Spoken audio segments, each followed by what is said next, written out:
Hello and welcome to the Yak, the wide receiver podcast. I'm Big Italy 42. He is Josh Shepardson at Beachhead 50. And we're talking, of course, about wide receivers for this week. And little disclaimer, this seems like the perfect week, as you and I were talking earlier about. This is the perfect week to pay down at your wide receivers. There's plenty of value if you want to go ahead and lock in some other guys like Gronkowski, like some top-end running backs, whatever it may be. But certainly plenty of viable options if you want to go cheap. However, of course, we're going to talk about the guys like Julio Jones. And Julio Jones coming in here is an elite play, of course. He's all year, aside from really one down performance, been one of the more consistent, if not the most consistent wide receiver in the game. He's got big-time upside. He's got a nice floor. Some talk that he gets shadowed by Vontae Davis at times this week. I don't know how much gamesmanship is involved with that, where we normally see him on the right side. But they say at times. Could be, if I'm the opposing head coach, you tell me, hey, we're going to shadow Julio Jones. I'm going to make some alterations to my game plan a little bit just in case. Maybe they don't do that. So, these things, take them with a grain of salt to some extent, but maybe you bump him down from a guy you feel great about in cash to a guy you just target in GPPs. But either way, he's still Julio Jones. And, there's some tunnel vision going on with Matt Ryan and him in the passing game. Yeah, in the 2 weeks prior to the bye week, Julio Jones was targeted 30 times and hauled in 22 receptions for 299 yards and a touchdown. So, he's in great form. He's had double-digit targets in all but 1 week this year. And the fact is they are at home, which is beneficial. Anytime you get Matty Ice at home, he tends to play better. And you get Julio Jones on that fast surface inside the dome. So really like his upside. I don't necessarily think you have to pay up for him in cash games. As you said, a lot of cheap options. But in terms of straight ceiling, Julio Jones is an elite play. And there might not be a more elite play at receiver at this time in the NFL. Yeah, he's obviously just size and athleticism alone, one of the toughest covers. Dez Bryant now. Finally, Tony Romo back. I'm thrilled for my season-long teams that are still afloat because Tony Romo was a guy I drafted way everywhere across the board for cheap. And if you're in the same boat as me, you're obviously excited to get Tony Romo back. So's Dez Bryant because he finally gets a quarterback who's a competent quarterback, one that actually deserves to be on an NFL roster. Finally, after he's been having Brandon Weeden and Matt Castle throwing the ball the last couple weeks. He probably has better luck in his backyard on the Thanksgiving game with the family. But Dez Bryant finally, as you mentioned, we were talking earlier about DraftKings, is priced too low. Seems a little bit too low as well on FanDuel. These two guys have been waiting months to get back together, and I am looking forward to this stack all over the place. Bryant was your leader in receiving touchdowns last year, and that pretty much tells you what you need to know about how well the two work together. He averaged over 80 yards receiving last year playing with Romo, and this week he gets to face a Dolphins squad that even after a good game against the Eagles' #1, Jordan Matthews, they still rank dead last covering #1 receivers according to Football Outsider. So there aren't many #1s that are more clear-cut #1s than Dez Bryant on their own team. And he gets a great matchup against the Dolphins. Tony Romo at 75% shaking off the rust is 100 times better than Matt Castle at 110%. So I feel really good about Dez this week, even though, you're working with a quarterback that's had a lengthy layoff. Usually that screams GPP only play, but I feel like Dez Bryant's a fine play in cash games as well. Yeah, that duo, as you mentioned, one of the more formidable ones in all of football, even. Even at 75%, like you were saying, I'm still on board with that. Sammy Watkins next up against the Buffalo Bills. We'll try this again with a team facing the Patriots, playing from behind. Tried it with Kirk Cousins a couple weeks ago. Kirk Cousins obviously just couldn't get it done. Focused on taking away Jordan Reed. Without Jordan Reed, he's completely lost. So we'll try this again. Tyrod Taylor had success against this team the first time around. Turned the ball over a ton, but also had a lot of production offensively as well. So from a DFS standpoint, you'll take his numbers from that game 150 times out of 100 because ultimately it was a great fantasy performance.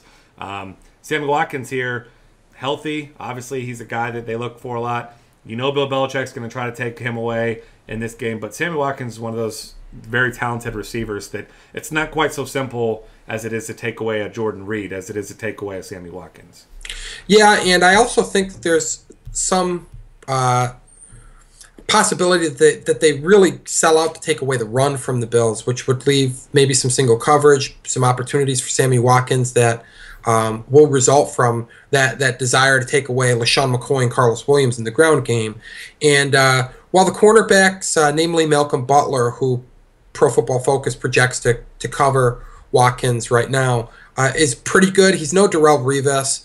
And Watkins, coming off that quiet week against Darrelle Revis, I think is in store for a bounce-back week. Maybe not to his previous week standards where he torched the Dolphins, but somewhere in between, which is quite the non-bold statement. But the volume should be there, and in a matchup like this with game flow working in his favor, I'll take that volume and run with it, basically. Yeah, it's a great situation for him. He definitely this week will be thrilled to see no more Darrelle Revis in that Patriots uniform.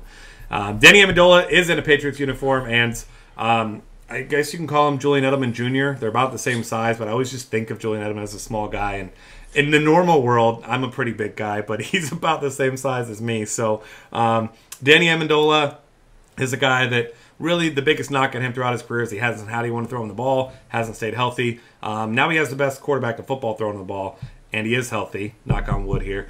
He's going to be one of the most popular plays this week, and rightfully so. Even if he doesn't put up huge yardage numbers, got to think, I mean, it's probably conservative to think 12 targets for Amendola this week, probably even more in all reality. So Amendola, Gronk, two guys I'm getting in a ton of lineups, and just don't overthink this one. If you're playing head-to-heads, you're playing cash games, like you have to play Danny Amendola this week.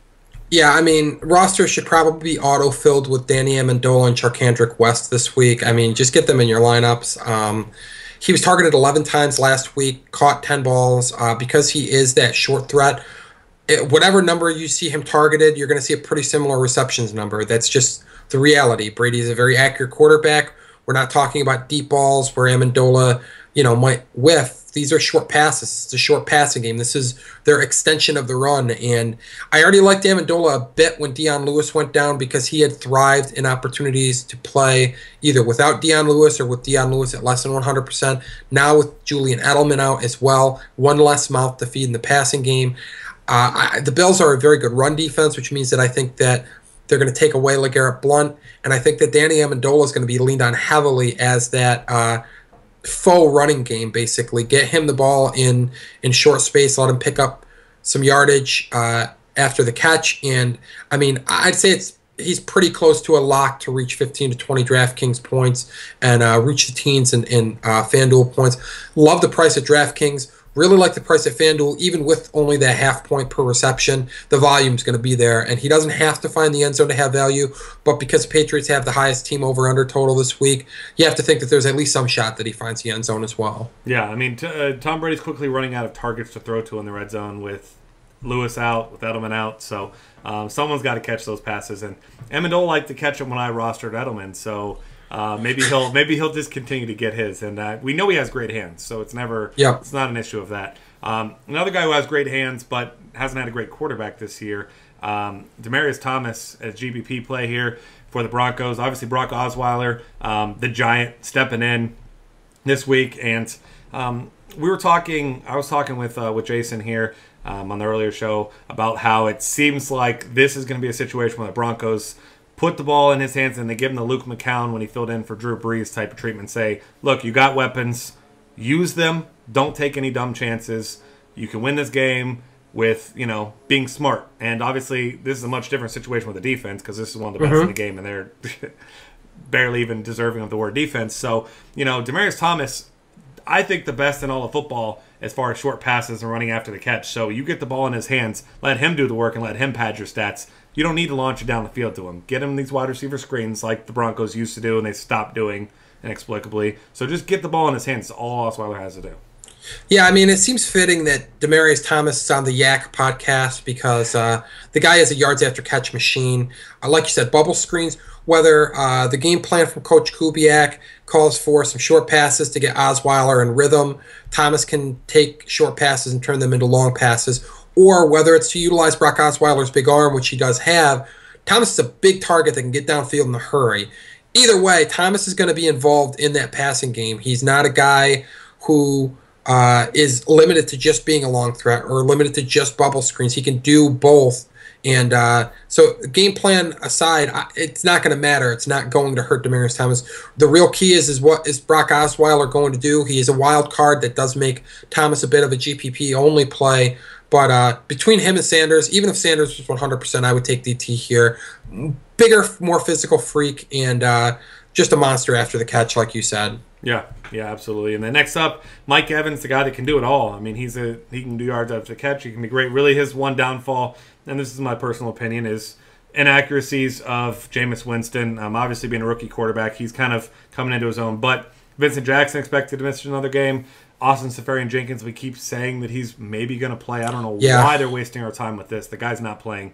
Let's just make peace with that and stop reading pointless tweets, because people could tweet that Julian Edelman might play this week. He's not either. So let's just be realistic. The guy's not going to play. If he plays, call me, tell me I was wrong, whatever. But Mike Evans, I mean, talent-wise, one of the better young receivers in all of football. Get the ball to him, and he could do great things. So if Jameis Winston can find a way to get the ball to him, Philly's not exactly in fact, a very generous matchup for him. Yeah, I mean, you'd think with the money that Byron Maxwell was paid, he's actually a good cornerback, but the reality is that was a poor investment. I mean, that would be like investing in a DeLorean and hoping that getting up to 88 miles an hour is going to result in time travel. Well, it didn't, and Byron Maxwell's investment didn't result in coverage on number one receivers either. So we got a number one receiver who's been targeted a ton lately. 32 targets the last 2 weeks combined. He's hauled in half of those targets for 276 yards. He's gone over 125 yards receiving in 3 of his last 4 games. Evans is a one-man show in the passing game, and really the only knock on him is touchdown scoring or lack thereof. He only has 1 touchdown grab this year, but he caught 12 touchdowns last year. It's not like he gets near the red zone and has no idea what he's doing down there. Sure. It just has not worked out in his favor this year. So yardage is there, targets are there, receptions are there, and even though the touchdowns haven't been there, we do have at least last year to lean on to show that, hey, this big receiver actually knows what the heck he's doing in the red zone. Yeah, I'm a huge Mike Evans fan, with or preferably without, but since he's with Jameis Winston, I'll take the package deal for now. Speaking of recency bias here, we've got Stephon Diggs, a guy who, one of the most popular, the chalk play for a few weeks there, coming off a couple big performances, and then kind of slowed it down here over the past few weeks. So now all of a sudden we got a young guy who has emerged as really the only legitimate weapon in this passing game. And in a game that all of a sudden, I mean, if you told me 9 weeks ago Minnesota Green Bay was going to be a battle for first place in the division, I would have told you were stupid or asked what happened to Aaron Rodgers if he got hurt. But either way, it is a huge game for them. Green Bay knows that Adrian Peterson is the guy you need to stop. So I tend to think Green Bay's game plan is going to be stack the box, don't let Adrian Peterson beat you, make Teddy Bridgewater make some throws. Only guy he has reliable to throw to outside of when Kyle Rudolph steals touchdowns from Adrian Peterson in the red zone is Stephon Diggs. Yeah, and I'm loving the recency bias that I expect to creep in this week and absolutely cripple Stephon Diggs' ownership rate. He hasn't even bested 100 yards receiving in the last 2 weeks combined, so gamers are going to kill him for that. But last week there was no need to use him. Adrian Peterson went nuts on the ground. I do think that there is some risk that Peterson could just carve up this Packers defense and leave the Vikings in a position where they don't need to air it out. But there are a few scenarios that can easily lead to Diggs being utilized. The one that you pointed out with the box getting stacked and Peterson getting taken away, well, if you're going to stack the box, Stephon Diggs certainly has the tools to beat you in the passing game, and I think they can utilize him that way.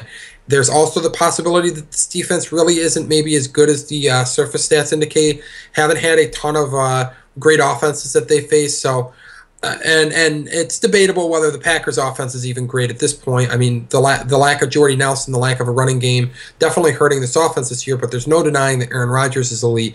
If they race out to a lead and Minnesota's put in a position to pass the ball, Stephon Diggs is clearly the guy in this passing attack, and they don't have an answer to take him away. So really like Diggs' upside, but there is certainly a very low floor as well, which is why he's really a GPP-only play. But love the price point, love the volume of work that he's gotten this year. I mean, God, he's leading the team in receiving yards and receptions despite not playing for the very beginning of the season. I mean, he was inactive for the first handful of games of the year. So it's pretty clear that he is Teddy Bridgewater's favorite weapon in the passing game. Yeah, and I mean, feeding a little bit even more into the recency bias, people may just look at game logs and see Calvin Johnson had a down game last week. Matt Stafford is the down game. He's the ultimate down game. And if anyone can ruin an elite talent like Calvin Johnson, it's Matt Stafford, which gets proven over and over again. Speaking of elite talent, you got Tom Brady. You've got all these weapons that seemingly just they manufacture out of nothing. You see a guy breaks a bone, a guy tears an ACL. They say, okay, next. They go and get somebody out of the garbage heap, and they turn him into someone. And that's not to say that Brandon LaFell was in the garbage heap, but he's a guy that's coming off an injury, didn't even play for much of the first half of the season. Now he's back, and he's a legitimate weapon. And, I mean, Tom Brady trusts this guy. And if you're looking for a downfield threat, Danny Amendola is not that guy. Danny Amendola is a short passing attack. Exactly. He's the Julian Edelman, essentially. And Rob Gronkowski even not used as deep balls. So if you're looking for deep balls from the most accurate passer in the league, Brandon LaFell is your guy. Yeah, and LaFell did a good job of stretching the field last year. He had a career year in his first year with the New England Patriots. This year got off to a rough start when he was activated from the PUP list. Dropped a handful of balls, looked rusty, but has since shaken that rust off, has a 100-yard receiving game on his resume this year already, has played well the last 2 weeks, and is looking like he's back up to basically game speed and mid-season form, catching up with the rest of his teammates that have played all year. And he's got good size, makes him a downfield threat, makes him a red zone threat. And again, you're tying yourself to Brady, the Patriots offense, and the highest team over-under total of the week on the cheap when you grab Brandon LaFell. So I'll take all of those things every week. Yeah, I mean, any contrarian piece you can get to the best offensive football, that's a good piece to get. Absolutely. Oh, yeah. That'll wrap things up for us here for this week. Find us on Twitter at DF Cafe. Subscribe to our YouTube channel. Check out the rest of our great content at dailyfantasycafe.com.